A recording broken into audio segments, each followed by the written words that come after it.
Have you ever been in a bar way later than you expected to be? You started the night tying off one with your buddies, but since they have those boring day jobs and are responsible family men, they peeled out some time ago, leaving you to talk with the derelicts, the rejects, the ones with nowhere else to be. If you were to take that experience and make it into a movie, it would be the Thunderbolts. The cinematic equivalent to that last call revelation once they turn the lights on to show you just who you've been associating with. When? Yeah. Really? A movie so exemplary of how far the MCU has fallen that it might as well have been released for free on Disney+. Because there is absolutely no chance that this shit is turning a profit. Since I know for a fact that none of you bother to go and see it, cause honestly, why would you? I'm here to step in and watch it in your place. So let's take a look at the least anticipated movie of the year. The story opens up with White Widow on a mission, bored out of her mind and depressed. After taking down a group of extremely amicable stuntmen, she comes across a random scientist that tells her about the dangers of Project Sentry, before he accidentally dies, forcing her to blow up the entire lab to cover evidence. Who was she working for, you ask? Valentina Allegra de Fontaine. Actually, it's Contessa. Who cares? You know, that random character from those things you don't remember, like Black Widow and Falcon and the Winter Soldier? Well, it turns out she's being impeached from whatever poorly explained government position she holds. By a committee which does not include Bucky. They make sure to specifically show you how terrible of a politician he is. Congressman Barnes, less than half a term. Yikes. I mean, he's a 90-year-old brainwashed former defender of Soviet Russia, who was blinked out of existence for 5 years. That doesn't exactly leave him with much time to study public policy. Though going based on some of the members of the current Congress, this is on brand. Elsewhere in DC, Red Guardian is watching old footage of himself from the Soviet Union, reliving his glory days because now he's just a limo driver. Man, you are one pathetic loser. As he sits in masturbatory reminiscence, he hears a knock at the door. Yelena has come to visit. She tells him that she intends to quit, and instead of being a good father, Red Guardian immediately sees this as an opportunity to take the soon-to-be vacated job.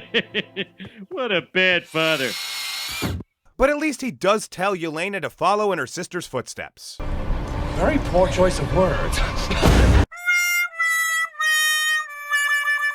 Yelena gets a call for one last assignment, but is promised a front-facing position after. How do you make that dirty? Oh, it's easy. Yeah, I can do it with anything. She arrives at a random bunker where she is immediately cornered by John Walker, the U.S. agent, who they never call by that name, might I add. Because they don't give a damn about you.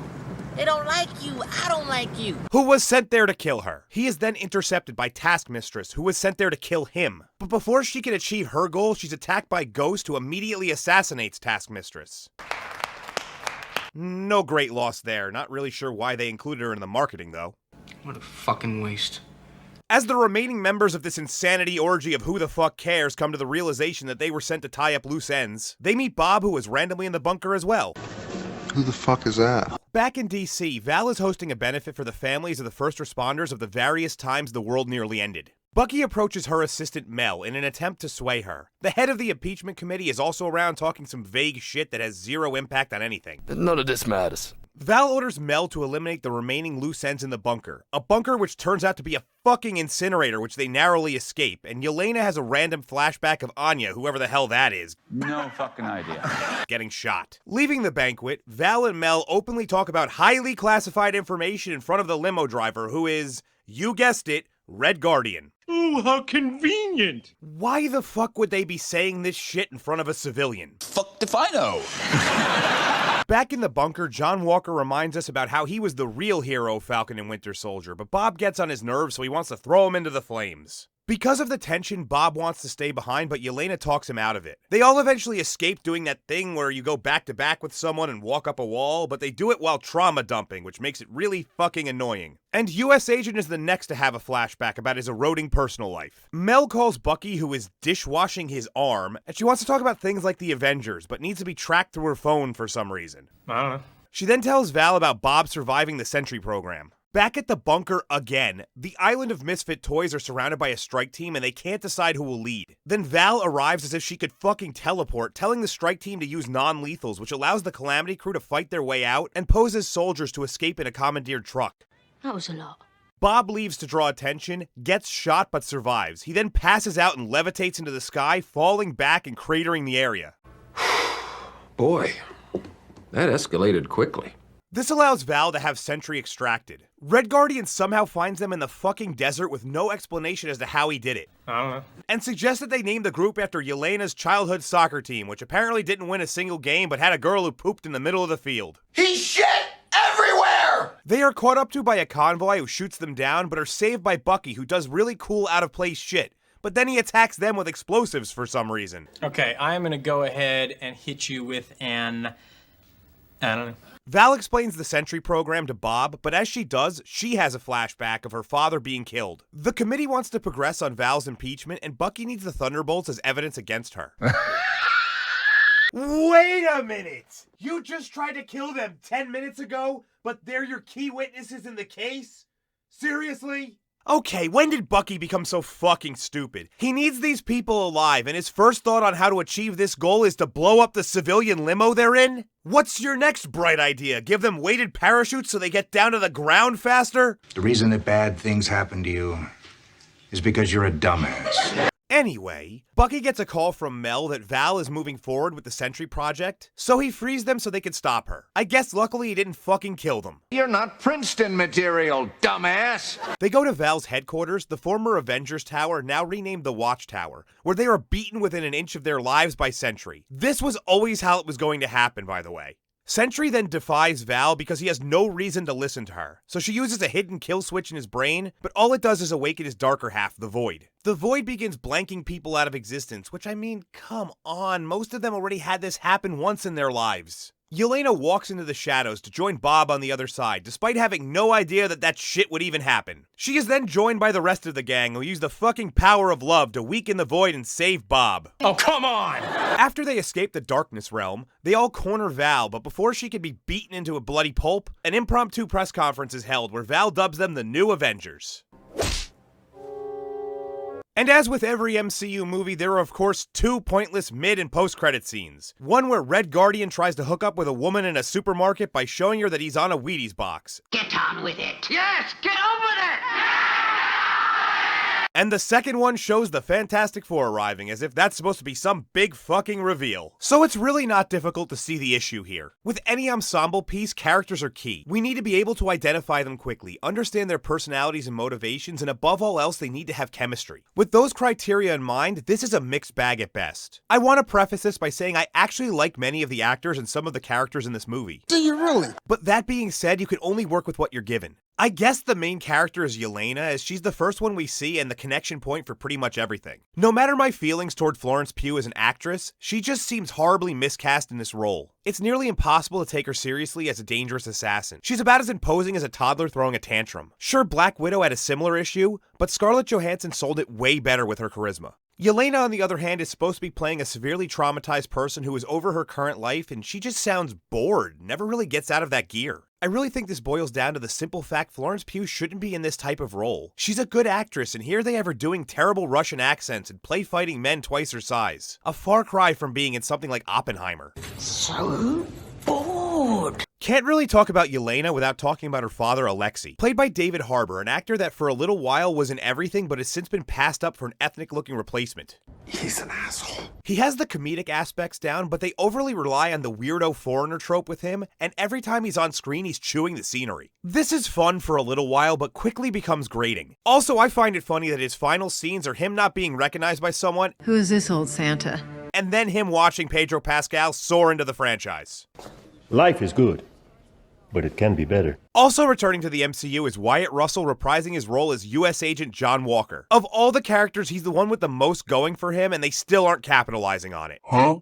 He gets a chance to redeem himself from the tone-deaf writing that fucked him over and tried to frame him as the villain in Falcon and Winter Soldier, though they continue to push the narrative that his actions in the show were somehow unjustified. Out of everyone in the film, he was probably my favorite, though the bar wasn't exactly set all that high. Ain't too good for this place, Stu. Also reprising her role is Hannah John Kamen as Ghost, the least memorable character from one of the most forgotten MCU films. Honestly, I couldn't tell you a single thing she did or said in this movie, which is probably appropriate considering her powers are to phase in and out of existence. That is very unfair.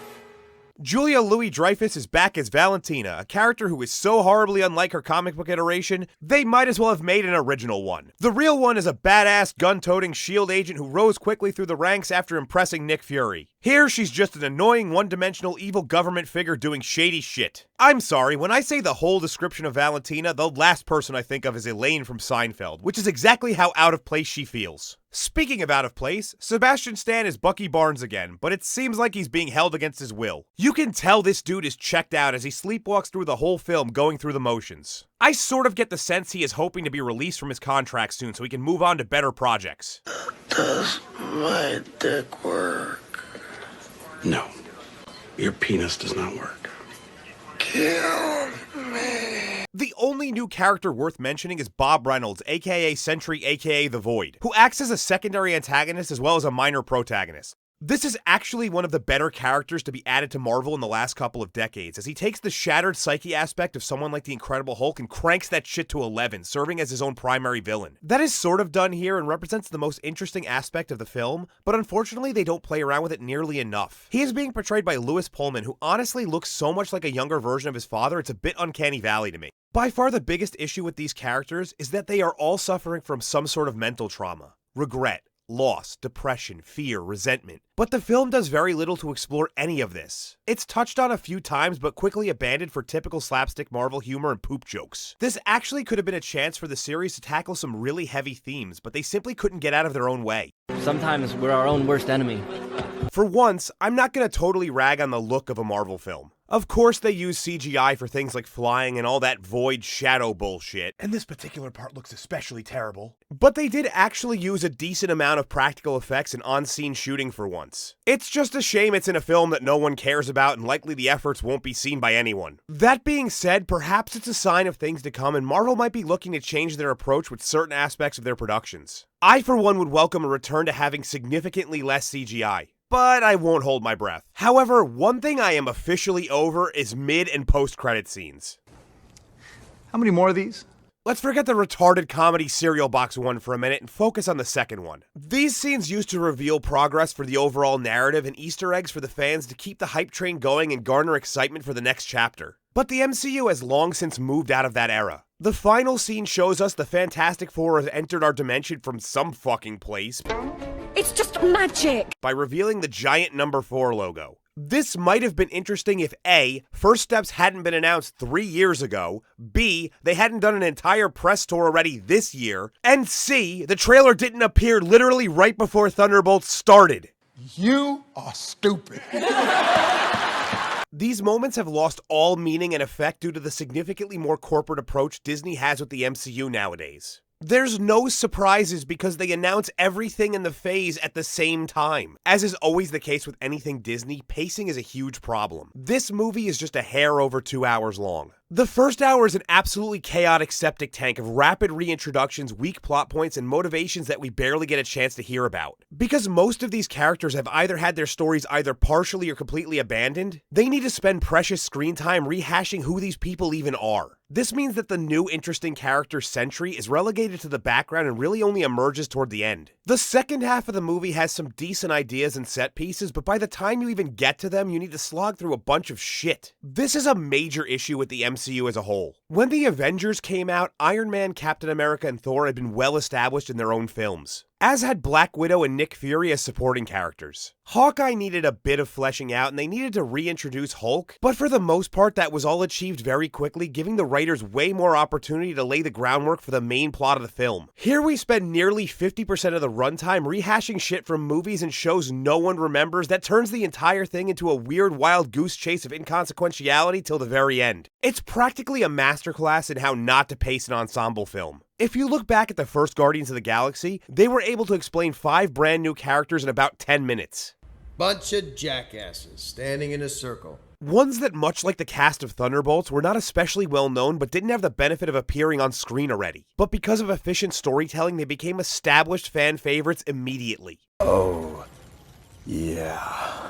Unfortunately, this is the current state of the MCU, a franchise attempting to coast on its name, seemingly content with resting on its laurels, not realizing the goodwill they built up isn't worth a shit anymore. You know, I was on a few streams and said that I thought this movie might surprise people, and I was dead wrong. It's not the worst outing in MCU history, that honor still belongs to the Eternals. But I cannot for the life of me come up with a single reason why this was even made. Think back to that bar at Last Call. You have your weird chick who spent most of her life being invisible to people, the one who is drinking herself into oblivion because she hates her job, and the loud idiot who doesn't know when the joke is over. That is usually me, by the way. None of these people are really more than tertiary characters in your life. Sure, there's a couple war veterans in the back corner who have some cool stories, but nothing here is worth dedicating 2 hours to. And if that doesn't convince you that people will forget about the Thunderbolts before it's even out of theaters, I don't know what to tell you.